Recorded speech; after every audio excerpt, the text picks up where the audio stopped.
Bridwell 101, Tips for Surviving and Thriving at Perkins School of Theology. When confused or puzzled, you should be sure to write down what you find mysterious and follow up on finding out about it. It could be SMU geography, strategies for coping with day-to-day life, or even theology. It's important to learn the language of theology, just as it's important to learn the language of traffic signs or computer software. For example, there are at least half a dozen Eusebiuses. To which one might this particular speaker be referring? And despite 10 years on the job, Jane can never remember what hermeneutics means. What's the good of being in a caring Christian environment if you feel you can't ask for help? Especially from the librarians who like nothing better than a quest. We are here to help you get where you need to be so that you can succeed at Perkins. Further, here are 2 resources that everyone should get to know. They're as much your friends as we are.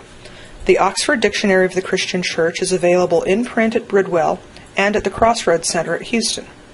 It's also available online. The Westminster Dictionary of Theological Terms is also available in print and online as an e-book. 2,000 years of Christianity plus eons of Judaism and Near Eastern history before that. Asia, Africa, Europe, the Americas. Who wouldn't be confused? Especially if history isn't your thing. The Oxford Dictionary of the Christian Church will help you pinpoint specific topics in the history of religion and the church. But if you want a chart to give you social, political, and cultural context, we invite you to take a look at a book called The Timetables of History. Graduate school allows you to develop your critical thinking skills, to analyze and evaluate the information you encounter. If you have ever surfed the internet, you have already exercised these skills. The internet presents information, good, bad, current, outdated, etc. It's up to you to decide which is the best for you. New Testament Gateway is good because it provides attribution. The author's name, academic affiliation, and contact information are on the front page. Perseus Project is sponsored by Tufts University, and the awesome interactive archaeological site Giza Archives is co-sponsored by Harvard University and the Boston Museum of Art.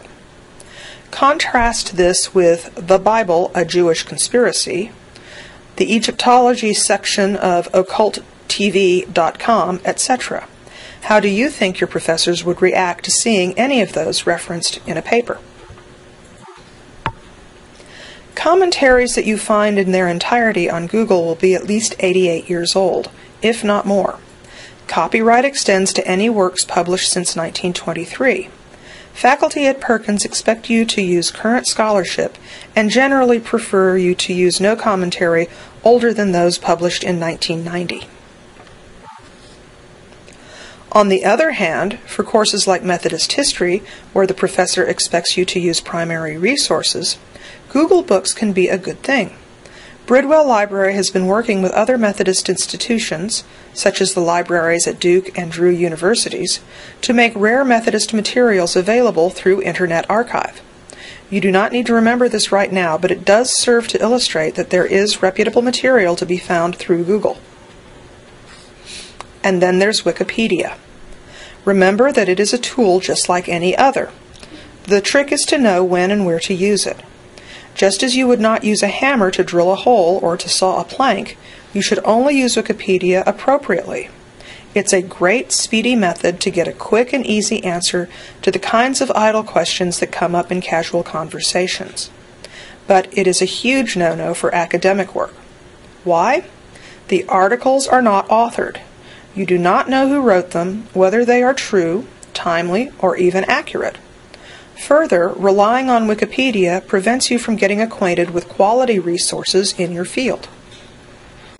So, having considered the ways in which we apply critical thinking in our everyday lives on the web, let's consider how it can be applied to your education.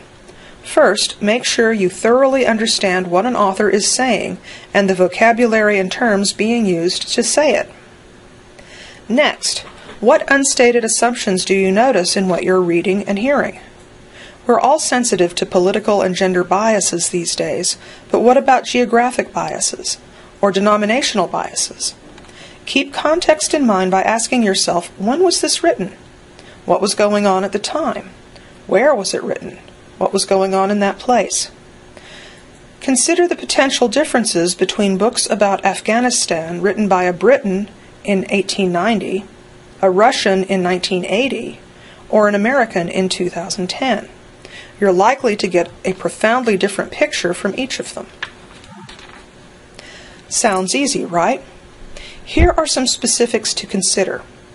An article's abstract and a book's introduction are the most important part of a scholarly work. Let me repeat that. An article's abstract and a book's introduction are the most important part of a scholarly work. If a scholar is doing his or her job properly, they will spell out what they are trying to say and why they believe it's important to say it, in the abstract and in the introduction. In other words, they'll describe their spin. This can be incredibly convenient if you find yourself pressed for time. Also, read the table of contents to see what they've included and what they've chosen to leave out.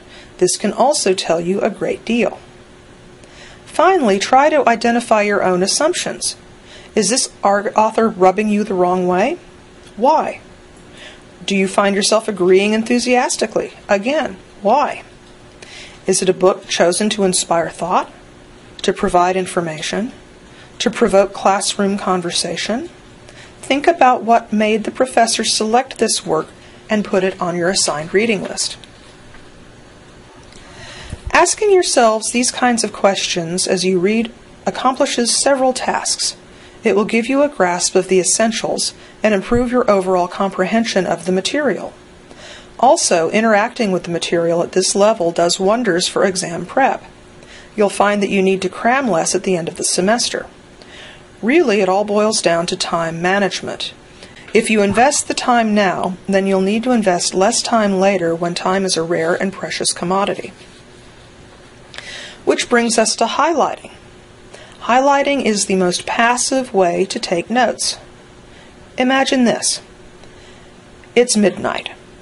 You're exhausted after a day of classes, writing assignments, church meetings. You come home to a cranky spouse, a teething baby, and a cat that's broken your favorite lamp. As you sit down to do your homework, you read and highlight. Are you really capturing the essence of the book? Or are you dragging that pen across the page because it's a soothing, repetitive motion? Instead, try active note-taking. Read a section and briefly summarize what you've just read. Have an argument with the author. Engage with great minds. Does Augustine's Theology set your heart beating? Write out why. Is Zwingli so abstract that you're rooting for the Counter-Reformationists? Argue with him. This is your chance to sound off in writing about what you believe, and that will come in handy later on in your Perkins career. If you want to be a digitally active note-taker, there are numerous features and programs that let you add virtual sticky notes, and this is a fine option.